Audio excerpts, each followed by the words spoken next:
Cast is now starting. All attendees are in listen-only mode.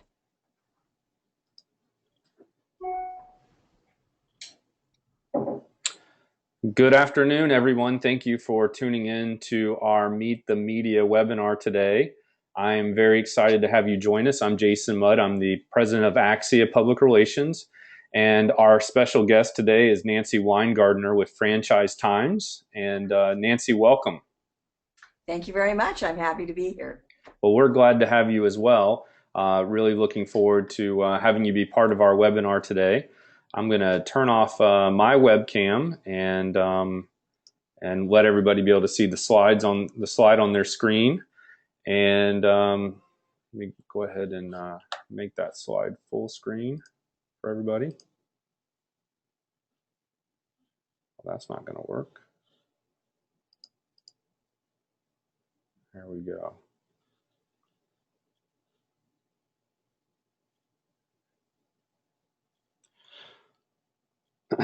Okay, so let's see. Nancy, first we want to clarify, you have no affiliation with Nation's Restaurant News, and we'll cover your involvement with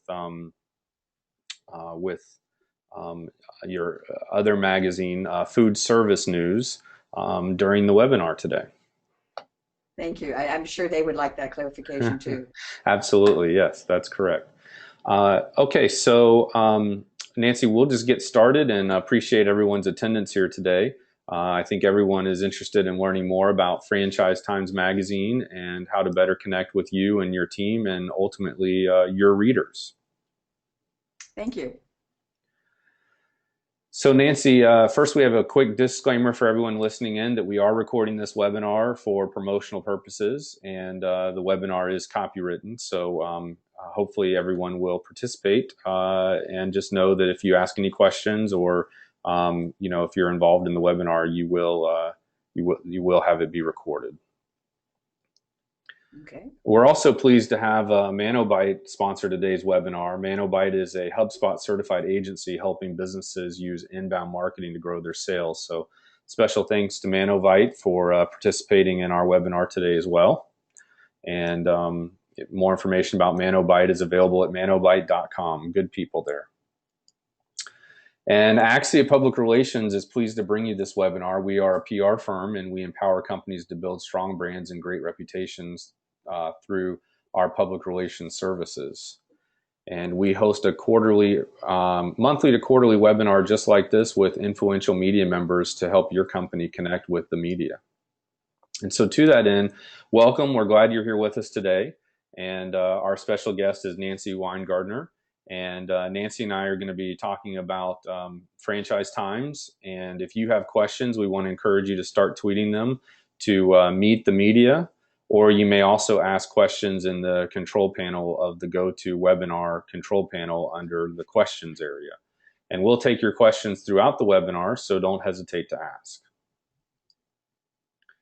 So Nancy, while people are reading your bio we have here on the screen, would you please take a moment and tell us just a little bit more about yourself, including your background and a little bit more about your personal life and what you like to do when you're not cranking out copy and editing Franchise Times.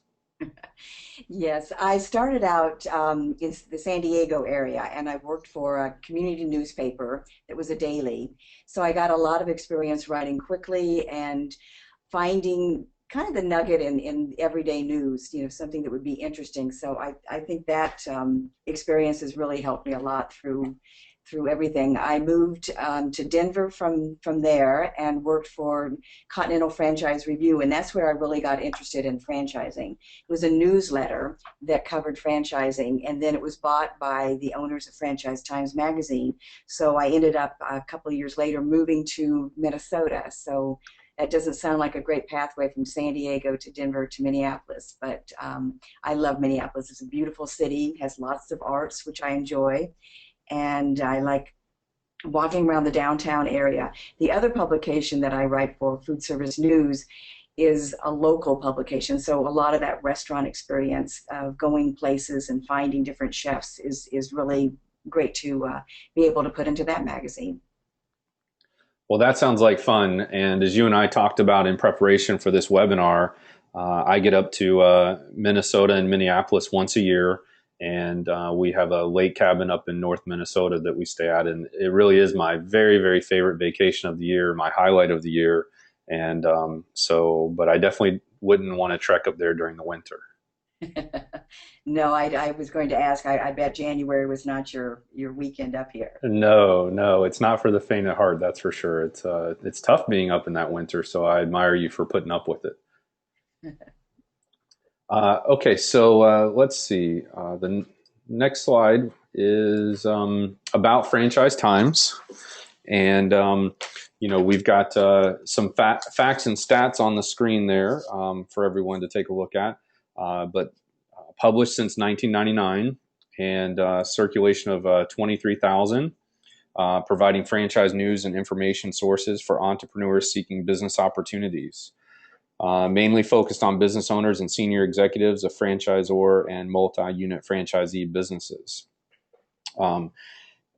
Tell me, Nancy, does somebody pick up your magazine when they are looking for an opportunity to invest in a franchise and then using the magazine to help guide them as to the opportunities in the franchise space? Most of our readers, I'm sure we have a few newbies in there, but most of our readers are experienced executives that have been in franchising for a while. So we focus more on the business of franchising and a little bit less on finding a franchise. We have another publication called the Superbook of Franchise Opportunities, which is geared toward that audience just beginning to look at franchises. And we are in the process of publishing a book, a guide on how to find a franchise. So the people that read Franchise Times are the ones who are looking for advice on how to do their business better, seeing what the competition is up to. We have a lot of attorneys and consultants that also read the magazine. And we do everything from success stories to, like I said, advice. We cover some lawsuits. So we try to just mix it up and have a lot of different stories. Some of them may be, unfortunately, businesses that are not doing well. So it's when we say news, it's both news and features.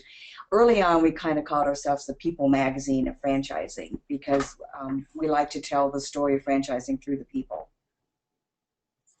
Okay, I like that. I like that. Now, just to clarify, how would you say your segment of audience and both who you're writing for as well as who's actually reading your magazine is, would you say, representing a franchisor versus being a multi-unit franchisee?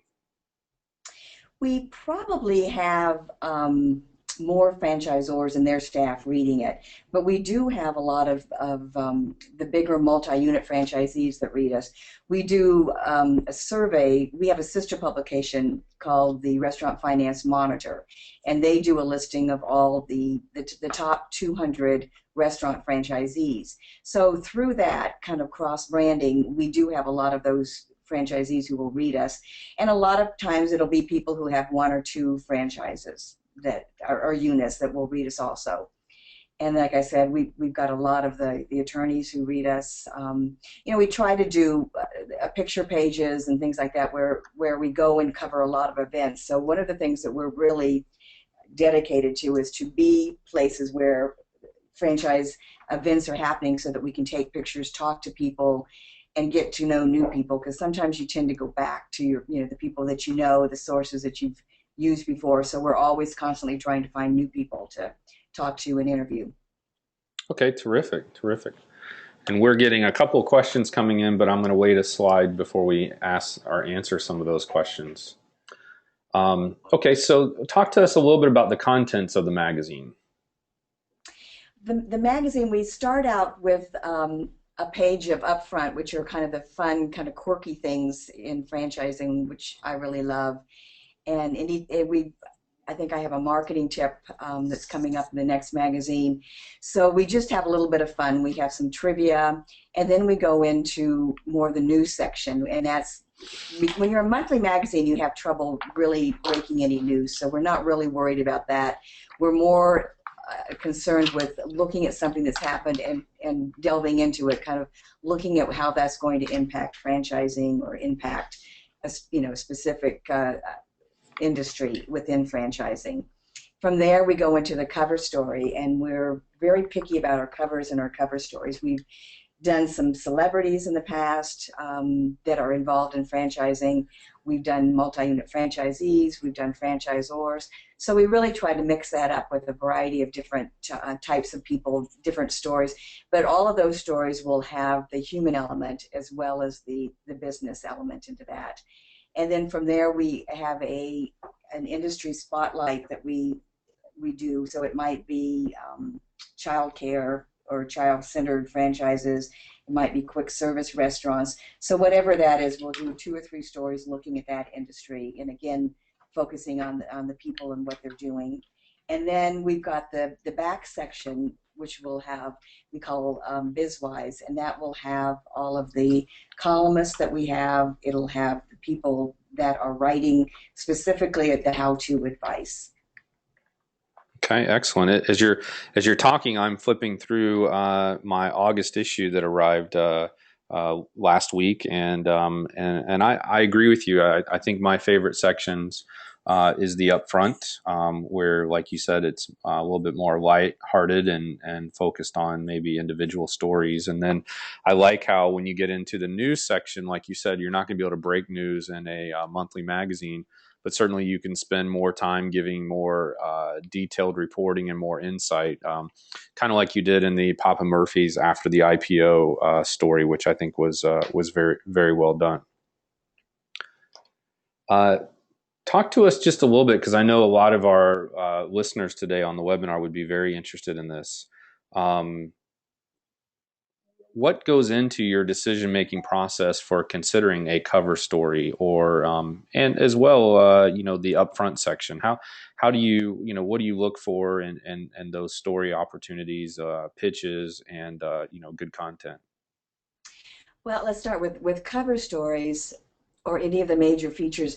We're always looking for something a little bit fresh. If we're seeing a particular person in a lot of other magazines, then we're not quite as interested in it. But we're looking for somebody that's got a solid business that's running well.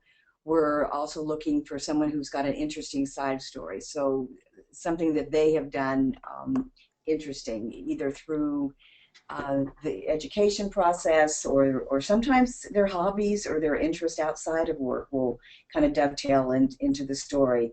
So we want really dynamic, interesting personalities. One of my favorite ones was a couple of months ago, which was Brees. And what was kind of cool about writing about a quarterback for the Saints is that he is actually a franchisee and he's taking it very seriously. And so those are the stories that we like. We don't, every once in a while we'll put a celebrity up there that has maybe a little bit less of a tie-in, but we really like it when they actually are either franchisees. Some of them might be becoming franchisors. We do a lot with athletes, and Pitbull was one of the covers that we did too, that he was actually involved in the franchise. So I think everybody's not going to be a franchise or a celebrity, but I think we're always looking for really interesting people with interesting stories to tell. And one thing that really will make a huge difference in that is if the people are willing to open up a little bit, because there's nothing more boring to read than if you feel like you're reading somebody's press credentials or press releases.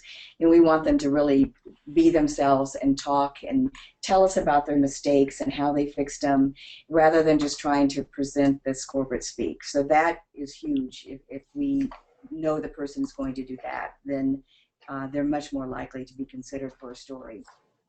For upfront, it's anything that I find funny or interesting.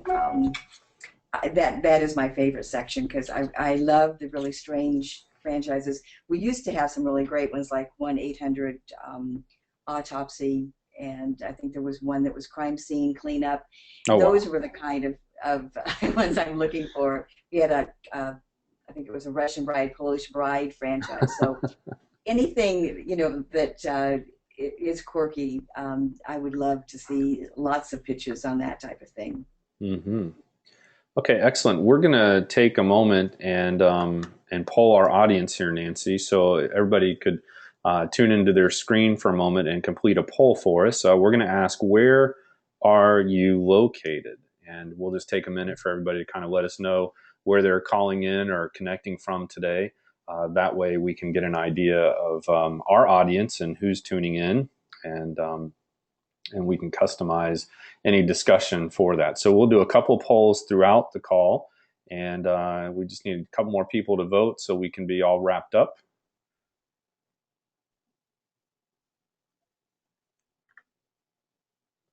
Okay, so it looks like we've got almost everybody voted.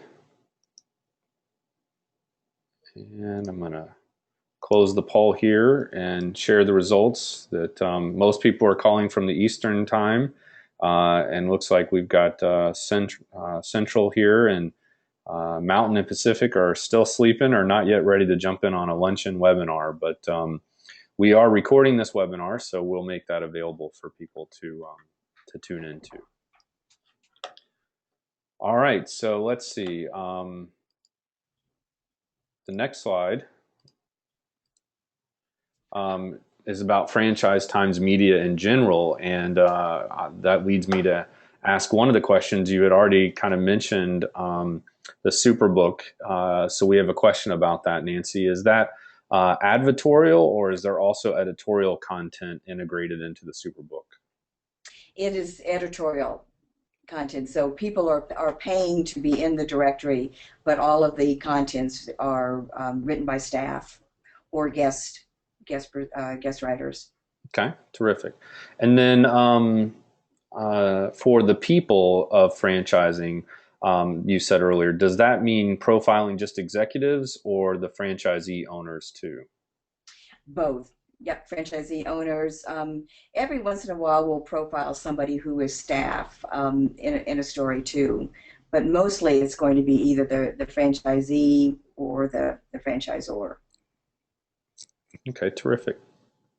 Okay, so any other thoughts or items to share about Franchise Times Media and the media group itself? Well, one thing I probably should, I don't know if we talked about this, but we also do two large conferences that are centered around finance. So we have the one coming up in November, which is the Restaurant Finance and Development Conference, which is our largest conference. It's over 2,000 people now, always in Vegas. And then in somewhere around March or in spring, we have the Franchise Finance and Growth Conference. And for that conference, we do a lot of presentations by companies where we bring the lenders in, and then the companies will present to them.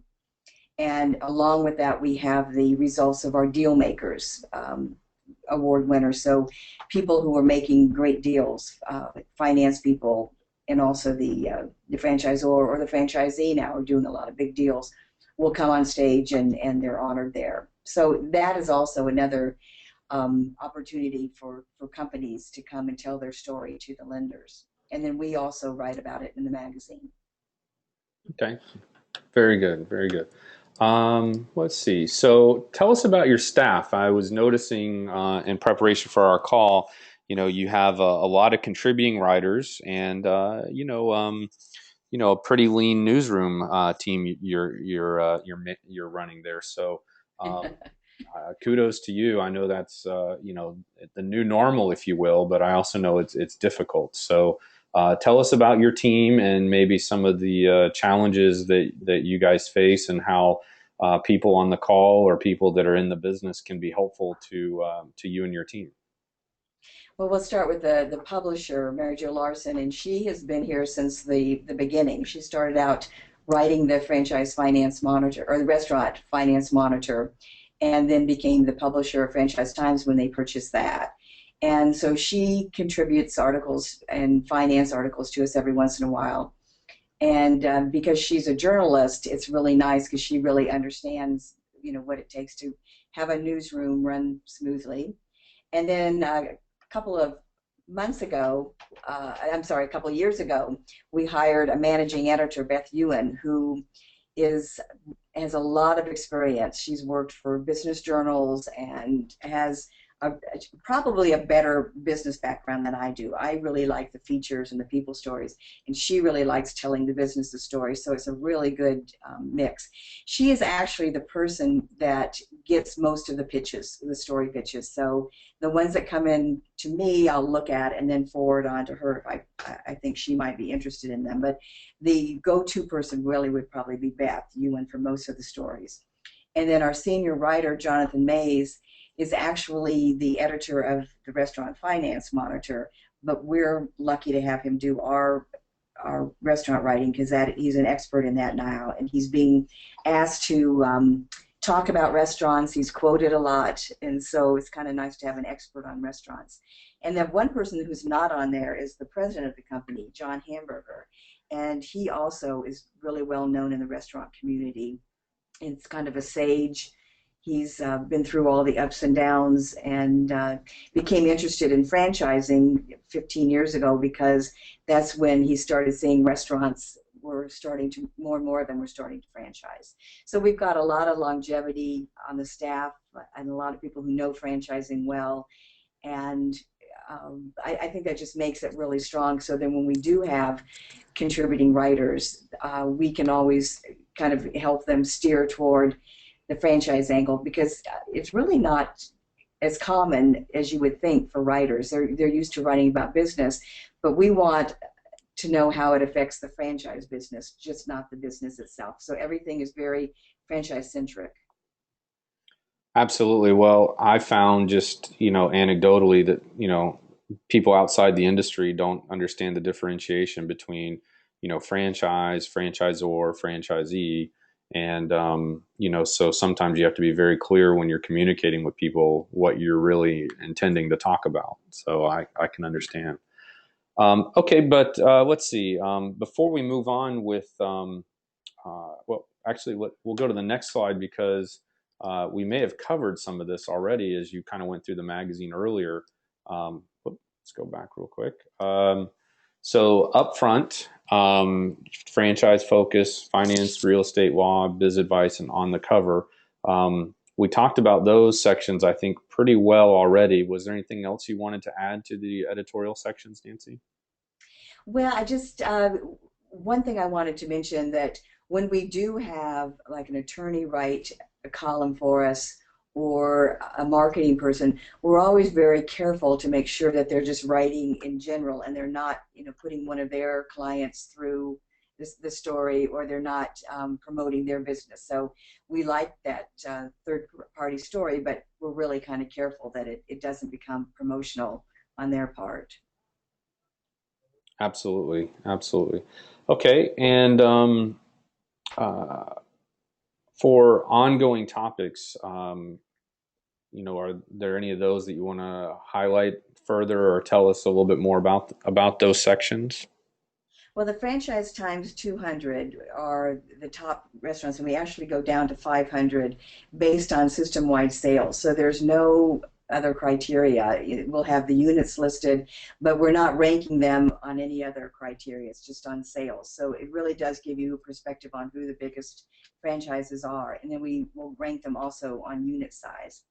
The Restaurant 200 is what I was telling you about, and I think we're one of the few publications that are looking at franchisee listings, and I think that's really important to see how the franchisees have changed over the years and they've become bigger and more powerful a lot of times than the franchisors. Fast and Serious is a new ranking where we're looking at younger companies and how they're growing, and when we say serious, that means that the growth is you can grow quickly, but we're looking at the ones who are growing quickly and wisely. We don't want to see them out of business in 5 years. And the spotlights will just be on different industries, as I said before.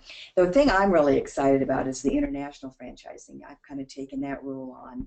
And we've been doing trade missions with the International Franchise Association and the U.S. Commercial Service. And I just got back from one to the Philippines that I'll be writing about for the September issue. So we're trying to get more of that type of news. Who's going where? The problems that they're encountering, the wonderful markets, how they're finding their prospective franchisees. So every month we have spotlight on a particular country. So we're always looking for ideas on who's having a good experience overseas and who has maybe a cautionary tale to tell us. Absolutely. We work with several clients who are expanding and doing business internationally, and it's always interesting to hear some of their challenges beyond just the typical cultural challenges, but the logistics and other things and regulatory environments, especially in Latin American countries where now you have to, if you're doing B2B invoicing, you actually have to send either a copy of your invoice to their federal government for processing, or the federal government has to approve your invoice before you even present it to your client, which is much different than how we do business here in the States.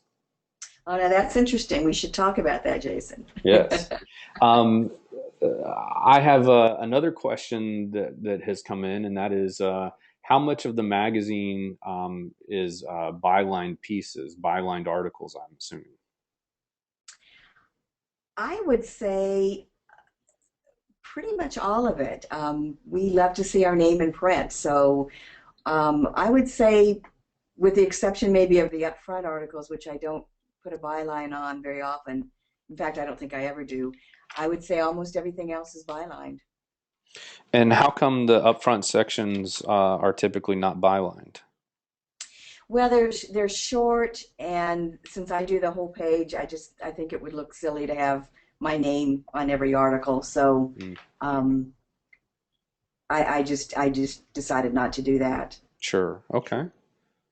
Okay. Um, let's see. And then you mentioned, oh, I wanted to ask you, you mentioned earlier the Franchise Times top 200. What sources are you using to get that data? Who's providing you with that information? Is it voluntary, or do you have a way to make sure you're getting authentic data?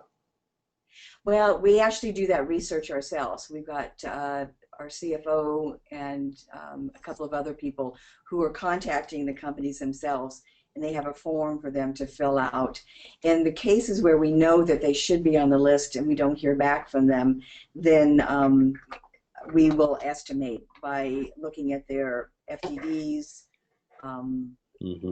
trying to guess, what each unit would be making based on the industry. So we spend a lot of time on that research, and then it also spills over into the fast and serious. So some of the ones who don't make the list, we'll use that for the fast and serious. Okay. I'm going to launch another poll here for everybody. We're asking, who are you? What's your relationship to the industry? Are you a franchisor, franchisee, or a PR pro, or just someone else listening in today? We're glad you're here and want to make sure that we are accommodating everyone who's on the webinar and addressing the topics that are of interest to you. After you've taken a moment here to vote in our poll, and we're waiting for everybody to vote, please raise your hand to ask a question, or tweet us a question at #MeetTheMedia hashtag. Okay, we've got almost everybody voted. So I'm going to close the poll unless you want to do a quick click. And I'll show the results here. We've got a lot of PR people on the call today. So mostly agency folks and other folks who work for PR or work in the PR department, if you will. Okay, tell us a little bit more about Franchise Times electronic media, franchisetimes.com, and your blog, and perhaps even email blast or newsletters you might do, Nancy. Okay, we're in the process of once again revamping our website to make it a little bit more friendly, reader friendly. So I think when you look at it in the larger window, we have rotating a slideshow of what is actually going on in the issue, the top stories. And then on the right, where it says franchise opportunities, that would be where the person looking for a franchise would come into and access our Superbook and our listings through that. The name Franchise Times, I think a lot of times will attract people who are looking for a franchise, so we want to make sure that we direct them in the right way. The original magazine, Franchise Times, we bought from Crane Publishing out of Chicago, and it was called Franchise Buyer. And I think what they found, because they went dark after a couple of years, was that once a person bought a franchise, they didn't really need to buy a magazine that was just showing them how to buy a franchise. So that's why we put that information into a book, and then we made Franchise Times for the continuity of people that are now in this industry. So that's kind of a way that we're covering both of those. And then right below that major window, you will see the blogs popping up. And Beth and I both write about news, short little news tips. Things are coming through that really aren't big enough to do a story. Sometimes we will promote a story, and Beth does the majority of those. And I write one on international, anything that I find interesting about international. And then Jonathan will write on finance, and sometimes Mary Jo, the publisher, will write on finance too. So we're trying to keep that flowing, and I think when you see a lean staff, you kind of realize that that's probably the first thing that goes, but that's always something that we're constantly trying to get news so that people will be coming back to our website more and more. And Jonathan and Mary Jo and I tweet, and again, Jonathan is the one who's very faithful with tweeting, and he's got a lot of great insights into restaurants if that's what you're interested in. And then I will try to tweet, especially when I'm traveling, and just when I see things in the news that kind of catch my eye. I'm with you. I find myself being able to tweet a little bit more on the go, and that's probably because I've unlocked myself from my desk, right? Exactly. Okay, well, let's talk about how to contribute. We put some tips up here before you review the print version of the magazine and the website to see, what you guys are publishing and get a flavor of the tone as well as the topics. And then there's some other tips here. But Nancy, kind of, I guess, in your mind, what makes your day when someone contacts you or perhaps contacts perhaps Jonathan, or as you said earlier, Beth. What makes your day when they have their act together and they're bringing you, a good story? What are you looking for? Well, we love it when it's an original angle, or sometimes when people will group, they'll come up with an idea, say family business, and then they'll say, here are three different companies, people from three different companies that all have some, the same problem. They may be a mother-son working together, or, I think that what we had last time was children who are now hiring their parents. So I think when they give us an interesting angle that we may not have thought of. The funny thing, because all the magazines, we pay for photographs for a cover, sometimes for other stories, but for the most part we have to rely on the people we're writing about to furnish the pictures. So if we get a pitch that has beautiful pictures attached to it, it's original, it's fun, then that really makes it easy for us because we know the package is going to look really good. So I think helpful PR people are, and most of them are. I don't think I've really found anybody that when you ask them, if they could help you find something that they haven't jumped in and done the best they could. So we really do appreciate having that help. I think maybe the cautionary is to, we sometimes will get pitched stories that we've just written about in the last couple of issues, and that's something we're not going to revisit, even if it's a great angle, accompany that quickly. So I think that's why reading the magazine really helps, skimming through it, kind of seeing what we cover. The interesting people angle is always something too. So I've done in the past a lot of stories of people that are, maybe they're a triathlon, but it's got a little bit different twist. It's more of extreme biking through the mountains, or so we've done that kind of thing too. So those are of interest too. But again, they've got to be a franchisor. And I think what I mentioned earlier is the willingness for the people that we're going to interview to spill your guts is the wrong way, but again, to be honest and to be real and to not try to only tell us the good things. And we know that the company is good. We know everybody's excited about it. But for our readers, they want to know, how do they solve this problem? How do they get to 50 units from 20 units? How did they hire the right people? So those are the type of things that we're looking to tell through these people's stories. And that's when that kind of honesty is. So I think an email pitch first is great. You can follow up with a phone call. Sometimes we're good about getting back, and sometimes we don't. If we get a lot of pitches, so if you don't hear back from us, I know it looks very rude, and we don't mean to be, but sometimes we get busy and we just don't think about it. We forget to get back. We just kind of move on quickly. So I think if you don't hear from us or we're not interested, I think probably several phone calls back are really not going to change our minds. So I think, again, it's all the quality of what you're pitching, and sometimes that's fits in. I mean, a lot of times if we have something on the editorial calendar, we'll have people pitching us, a couple of days before we go to print.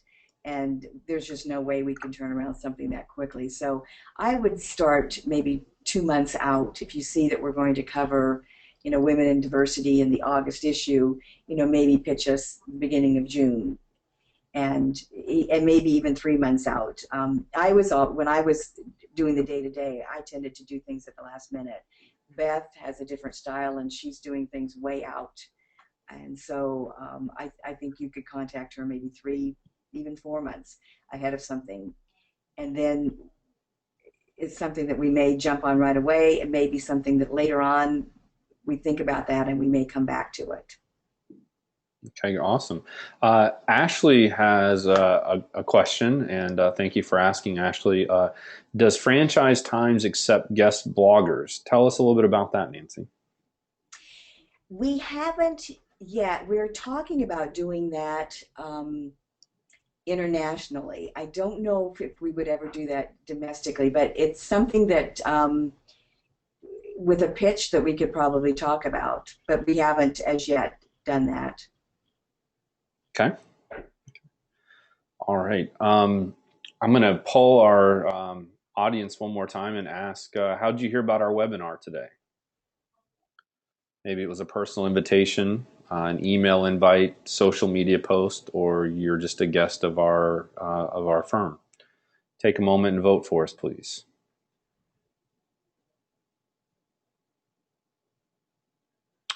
And we're going to wrap that up quickly. So last second to click on the screen. All right, we're going to close the poll and share results. So most of you found out about this through social media. Terrific. Welcome. Again, we're glad you're here. If you're not on our email invitation list, take a moment and go to axiapr.com/webinars, and you can sign up to get an alert for any of our upcoming webinars. Okay, Nancy, so next we're going to talk about how to pitch an article or an idea. I think we've done that pretty well. I don't know if this is really your desk or not, but that's how my desk looks some days. And when you were speaking,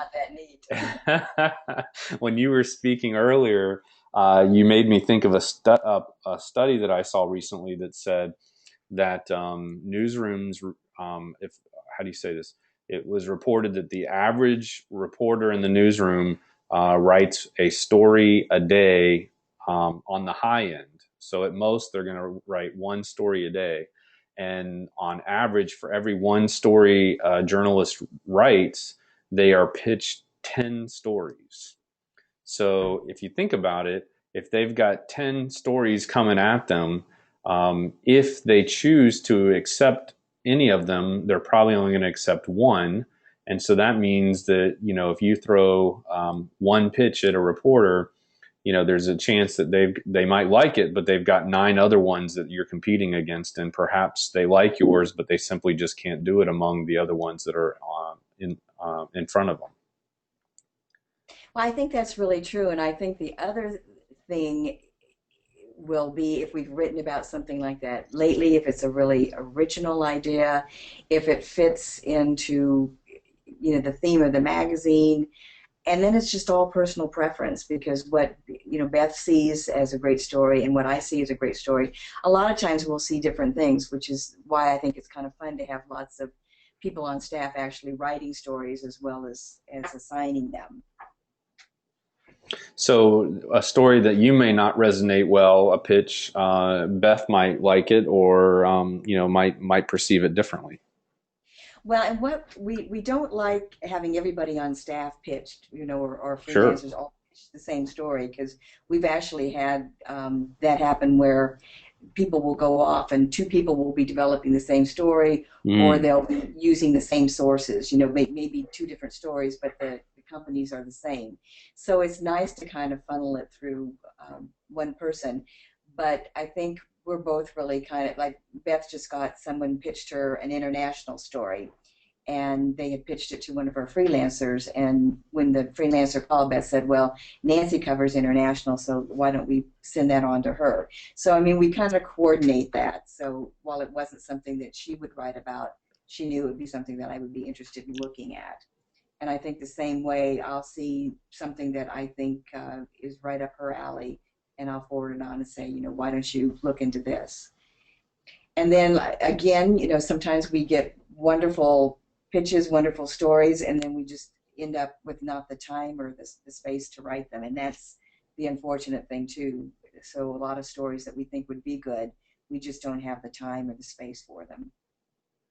Well, and that's the beauty of the websites, or having a website, is that so many outlets are putting good content on the web that maybe just wasn't fit for print, or didn't make it in time for a deadline or something. But Or it's very current. Do we want to get it out right away? So, right.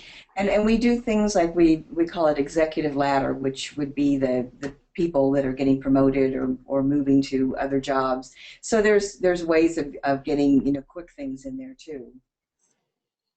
Okay, we've got another question coming in. Thank you for the question, Marjorie.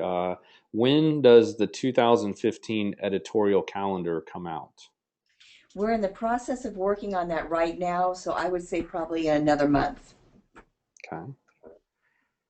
Do you find, Nancy, that or I know for PR people, that's kind of a challenge when, the editorial calendar sometimes at some magazines, you're saying yours will come out September, maybe October. We find some outlets don't even release them until, late November or December. And we find that sometimes you've missed a opportunity in January or something like that. So you guys try to get it out typically in a September, October type timeline. We try to, and the only, like we say, small staff, but we are working on it pretty diligently. Actually, Beth is spearheading that, so I do think we'll have it really soon. And I think with January, sometimes a way of kind of judging it is to go back to last year's calendar and kind of see the topics that we had there, because we'll be pretty much in that ballpark. We may change out a few things, but we'll also have most of those ideas, like the 20 to watch would be in January, and year-end stories would be in the December issue. So sometimes there's some continuity there that you can check an old one, but we will try our best to get it out early. Okay, terrific. Well, I know, I know at least the PR community appreciates when those come out early so they can plan accordingly. Um, so thank you for that.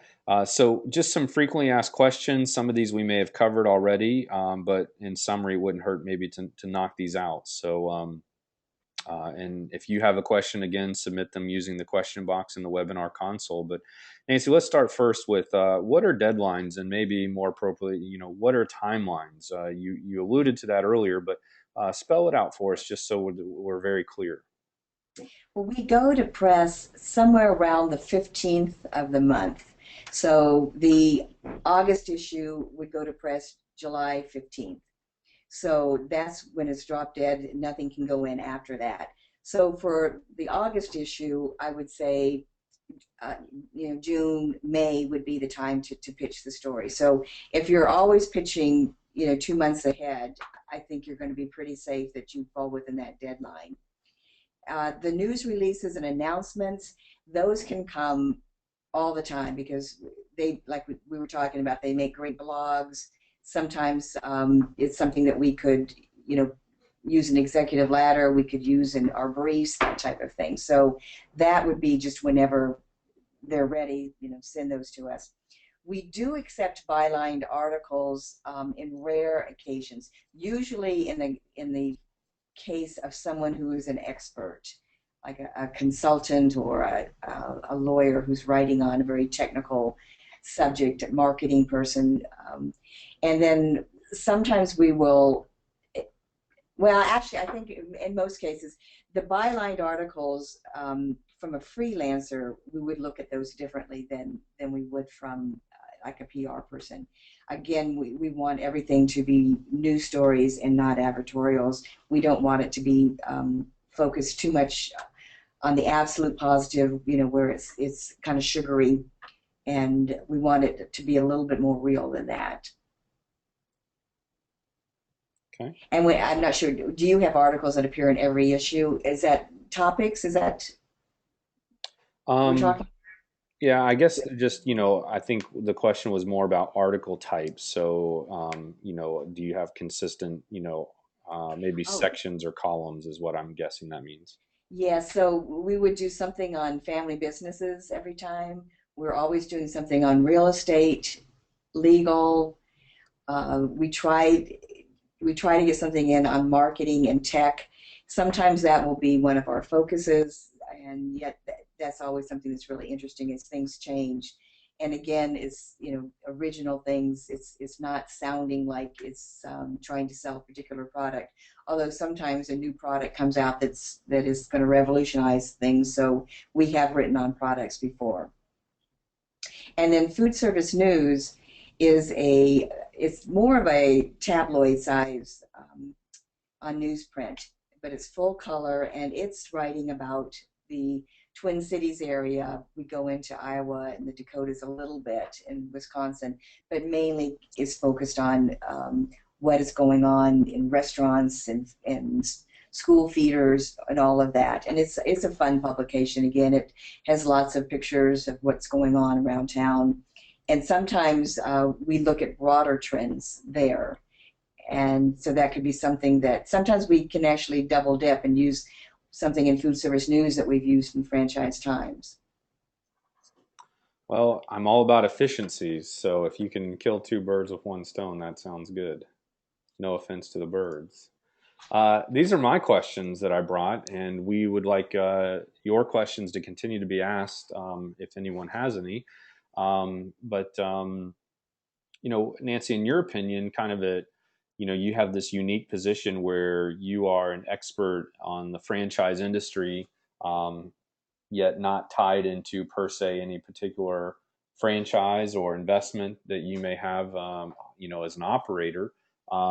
So what are some of the current trends, issues, and challenges for the franchise industry as you see them?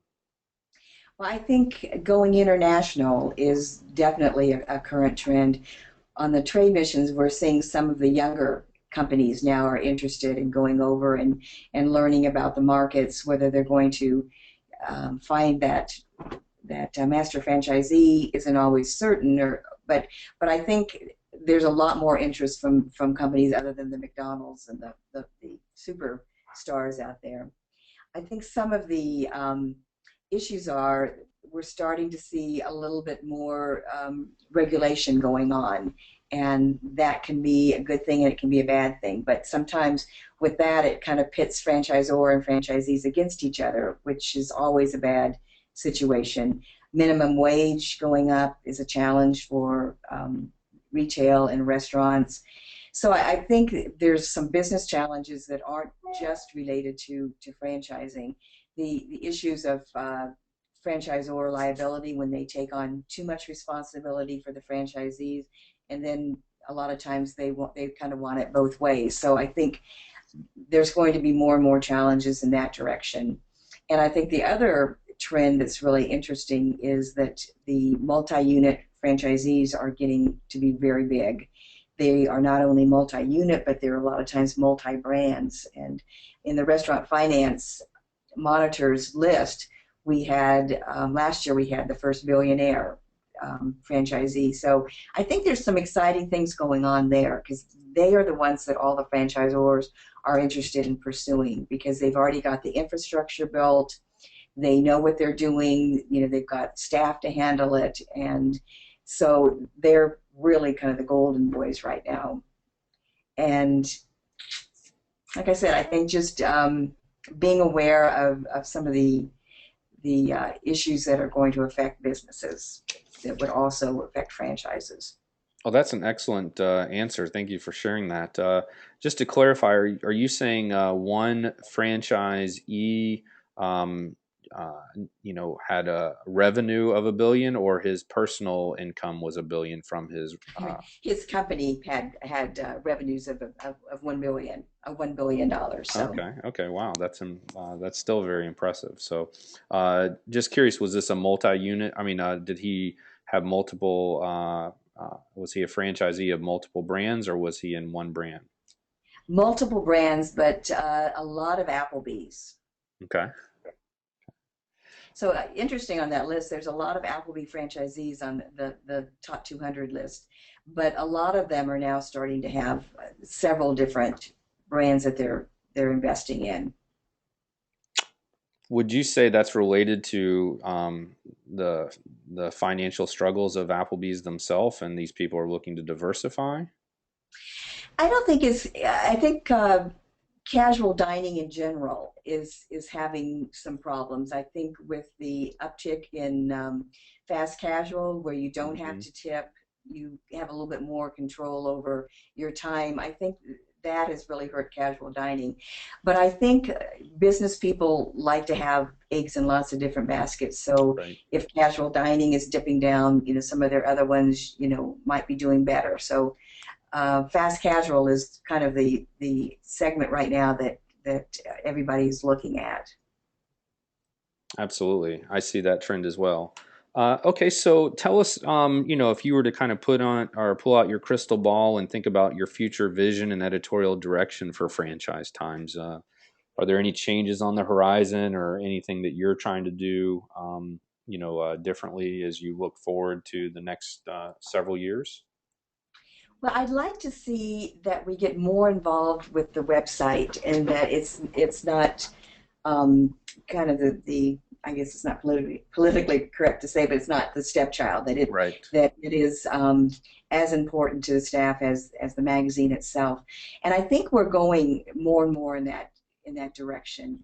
And I would like to see more international. I think we've talked about having some correspondents from different countries submitting, what's going on in France, what's going on in South Africa. So we've talked about going out and soliciting, more news in that direction. And I think that would be exciting. I think international is definitely where a lot of people are going and where we need lots of information. It's so easy to invest a lot of money and lose a lot of money if you aren't doing it the right way. And so that to me would be kind of exciting if we could become a much more international site where everybody is coming to look for that type of news. I think we're just always trying to improve, find the most interesting stories, what's unique and helpful. I'd like to see us do a little bit more with the Superbook and its editorial because I think with this new book coming out, Julie Bennett wrote the book for us, and it's really an interesting read. We're going to download it, and make it downloadable. So I think it's something that will also be promoting on the site and trying to get people to know that when you go into franchising, you have to be careful. You've got to do the due diligence. You've got to really be certain about what you're doing. So I'm really interested in making sure that we beef up that section as well. And Beth is doing a great job with her vision for the magazine, getting it very businessy, and hopefully that's being reflected in the issues as they're coming out. Terrific. Well, I'm, Sounds like you guys have no lightweight goals going on there. I mean, international is very difficult, and broad, and so much to talk about. On this webinar series that we do, Meet the Media, we've had some outlets share with us that, focusing on the website was the best thing they ever did because, it drives so much traffic, and the articles have such a long shelf life online, and they'll still have articles that were very popular in print that will continue to be read over and over again online. And even some the outlets we've interviewed have stopped offering a print product because the web has been so powerful for them. Mm-hmm. So Exactly. So my last question is just, after we've talked now for about 55 minutes here, what else should our audience know about your magazine and the industry, and as we're wrapping up? Well, I think the one thing we pride ourselves on, and I think this is true, is we try to be both relevant and we also try to be entertaining. Because a lot of times when I tell people, I work for Franchise Times, they kind of look at me like, oh, that must be boring because it's a B2B magazine. And I think we've done a good job of making the reading interesting and lively, and yet not making it pure entertainment. So those are the kind of pitches that we like, when somebody is willing to give us those type of stories. And like I said, great pictures are always helpful too. Okay. And that's great. I think pictures are so important, and something we've talked about, quite a bit on this webinar series. So let's see if there are any more questions. Now would be the right time to share them. Post them in your in the question box, or tweet them at #meetthemedia. And as we're wrapping up, I just want to take a moment to thank you, Nancy, for your time and your contributions today. And also want to thank our sponsor, Manobite, and more importantly, want to thank our attendees for participating today. We'll just again encourage people to ask any questions they might have. Let's see, not seeing any new ones yet. If we're going to send you an image, would you like them as an attachment, Nancy, or a link to the image, or embedded in the email? How do you like to receive pictures? Probably a link, because we need the high res. So a lot of times, although I have gotten them through email also. So whatever is easy. We can certainly chase them down if it's not the right resolution, but the high res is really important. When you say high res, is it still 300 DPI? Exactly. And sometimes we run them big, so yeah, the bigger the better. Okay. Resolution. Okay, good. And so, Nancy, you said earlier, if we've got a story we want to pitch, or a profile idea, it sounded like you said, probably best to start that out with Beth, unless perhaps it's got really an international tie. Well, I think so. I think restaurant-oriented stories can go straight to Jonathan, and Laura Michaels is the editor of Food Service News, and her email is lmichaels@foodservicenews.net. So any local stories could go to her. I think if people want to send the pitch to me, I read them all, and then I either forward them on to, usually I forward all of them on to Beth, because I figure she's has the right to pick the ones that she's interested in. So either way, they can come to me or they can go directly to Beth. But the fun, quirky ones and the international ones are the ones I especially would love to have to come to me first. Okay, all right. Well, we'll try to think of the quirky ones and send them your way for sure, Nancy. Thank you. Just for our audience real quick, please feel free to stay connected with us. Our next webinar is going to be, they're a little out of order here, but September 24th, PR Unplugged, Q&A with a PR Pro. That's where you can ask your questions that you have about public relations. And then noon on September 10th, we're going to talk about using PR to manage your online reviews and online reputation. That should be interesting to anybody who's in the franchise business.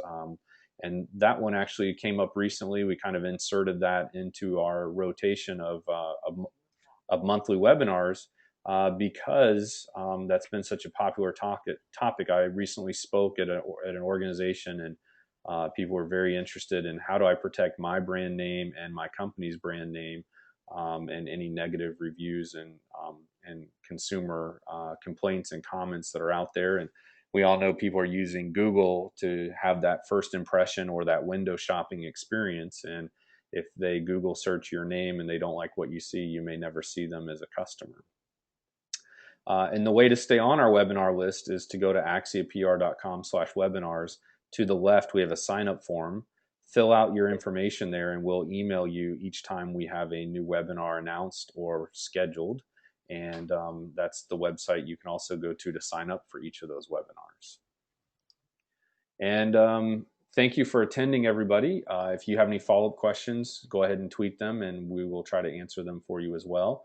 If you ever have a public relations need, please reach out to Axia PR as a resource and our sponsor, Manobite, for any inbound marketing needs you might have. And if you are interested, please feel free to like us, Franchise Times or Axia PR on Facebook, and follow us on Twitter. Nancy, thank you again for sharing your lunch hour with us. And if there's ever anything we can do for you, please don't hesitate to let us know. Thank you so much, Jason. I really appreciate the opportunity. Thank you. Our pleasure. We're glad to have you, and thanks again. And we'll be in touch, Nancy. Thank you. Thank you. Have a great day.